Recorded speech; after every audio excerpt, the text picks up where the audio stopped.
जनवरी 1966 भारतीय इतिहास के वो काले 13 दिन जिसने पूरे देश का भविष्य हमेशा हमेशा के लिए बदल दिया। 11 जनवरी को ताशकंद में भारत के प्रधानमंत्री लाल बहादुर शास्त्री जी की रहस्यमय हालत में मौत होती है।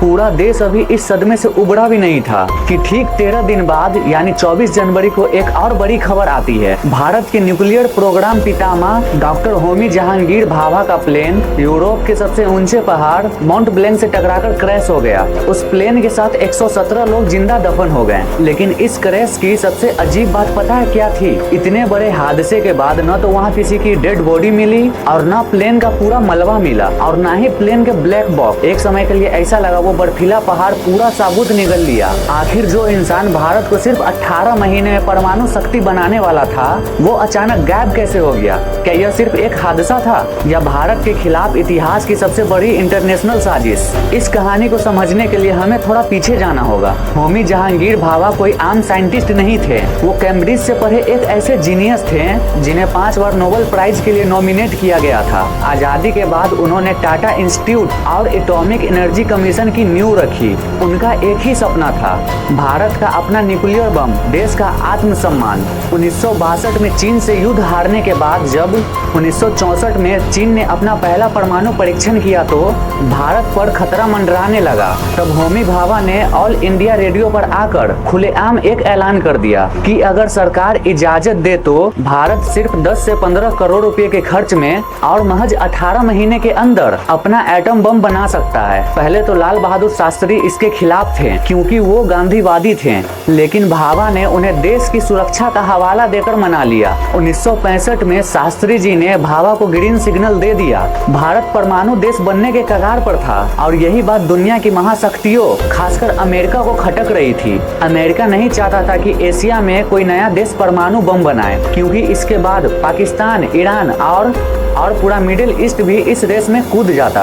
अब आते हैं उस थ्योरी पर जो इंटरनेट पर सबसे ज्यादा वायरल है, द CIA असैसिनेशन थ्योरी। 2008 में एक किताब आई जिसमें दावा किया गया कि CIA के एक बड़े अफसर रॉबर्ट क्राउली ने मरते वक्त एक बड़ा कबूलनामा किया था। क्राउली के मुताबिक होमी भाभा वियना में एक इंटरनेशनल मीटिंग के लिए जा रहे थे। अमेरिका उन्हें रोकने के लिए कई बार चेतावनी दे चुका था, लेकिन भाभा नहीं माने और नतीजा लास्ट में वही हुआ। CIA ने प्लेन के कार्गो होल्ड यानी सामान रखने की जगह में एक बम प्लांट कर दिया और माउंट ब्लैंक पहाड़ के ऊपर ले जाकर प्लेन को उड़ा दिया। क्राउली ने सेखी मारते हुए यहाँ तक कहा कि वो चाहते तो प्लेन को वियना शहर पर भी गिरा सकते थे, लेकिन नुकसान कम हो इसलिए उन्होंने पहाड़ को चुना। इतना ही नहीं, उसने शास्त्री जी के मौत के पीछे भी CIA का ही हाथ बताया। सुनने में यह किसी हॉलीवुड फिल्म जैसी लगती है, लेकिन जब इस थ्योरी को गहराई से जांच की गई तो पता चला इस किताब को लिखने वाला लेखक ग्रेगोरी डगल्स असल में पीटर स्टाल नाम का एक जलसाज था जो दुनिया भर में फेक डॉक्यूमेंट्स और मनगढ़ंत कहानियां बेचने के लिए बदनाम था। उसने इससे पहले भी जॉन F कैनेडी की मौत को लेकर भी ऐसा ही झूठा दावा किया था। लेकिन कहानी में एक और ट्विस्ट आता है। साल 2018 में एक फ्रेंच मलबे कलेक्टर डैनियल रोस को उसी पहाड़ पर एयर इंडिया के प्लेन के कुछ ऐसे टुकड़े मिले जो एयर इंडिया के थे ही नहीं। रोस ने दावा किया कि एयर इंडिया की फ्लाइट कोई बम से नहीं बल्कि इटली के एक सीक्रेट फाइटर जेट से टकराई थी। वो जेट वहाँ फ्रांस की मिलिट्री की जासूसी कर रहा था और पकड़े जाने से बचने के लिए उसने अपना रडार बंद रखा था। रडार बंद होने की वजह से एयर इंडिया के पायलट को वो आसमान में दिखा ही नहीं और दोनों के बीच मिड एयर कोलिजन हो गया। फ्रेंच सरकार ने इस बात को छुपाने के लिए तुरंत सारे सबूत जब्त कर लिए। हालांकि जब इटालियन मिलिट्री के रिकॉर्ड्स खंगाले गए तो उस दिन उस इलाके में किसी भी फाइटर जेट के क्रैश होने का कोई नामो निशान नहीं था। तो फिर आखिर उस दिन हुआ क्या था? 1967 में आई फ्रेंच इंक्वायरी कमीशन की ऑफिशियल रिपोर्ट्स, जिसे भारत सरकार ने भी सही माना है, वो एक अलग ही कहानी बताती है। रिपोर्ट्स के मुताबिक यह कोई साजिश नहीं बल्कि छोटी छोटी गलतियों और खराब किस्मत का नतीजा था। उस दिन प्लेन का नेविगेशन सिस्टम यानी VOR खराब था। जिनेवा एयर ट्रैफिक कंट्रोलर ने पायलट को बताया कि माउंट ब्लैंक पहाड़ अभी भी 5 मील दूर है, लेकिन पायलट कम्युनिकेशन गैप की वजह से इस मैसेज को गलत समझ बैठे। उन्हें लगा कि वो पहाड़ को पार कर चुके हैं। उसी वक्त पहाड़ पर व्हाइट आउट कंडीशंस थी। यानी चारों तरफ इतनी भयंकर धुंध की यानी आसमान और पहाड़ का फर्क मिट चुका था। इसी गलतफहमी में पायलट ने प्लेन को नीचे उतारना शुरू किया और चंद सेकेंड में प्लेन सीधा पहाड़ से जा टकराया।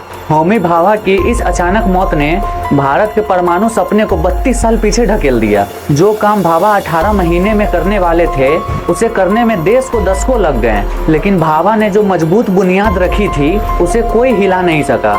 1998 में भारत ने पोखरण परमाणु परीक्षण करके पूरी दुनिया को अपनी ताकत दिखा दी। आज भले ही होमी भाभा हमारे बीच नहीं है, लेकिन उनका बनाया ट्रॉम्बे एटॉमिक सेंटर आज भाभा एटॉमिक रिसर्च सेंटर यानी BARC के नाम से देश की दिल की तरह धड़क रहा है। भारत आज दुनिया के उन चुनिंदा देशों में है जिसके पास परमाणु हथियार भी है और शांति के लिए न्यूक्लियर एनर्जी भी बना रहा है।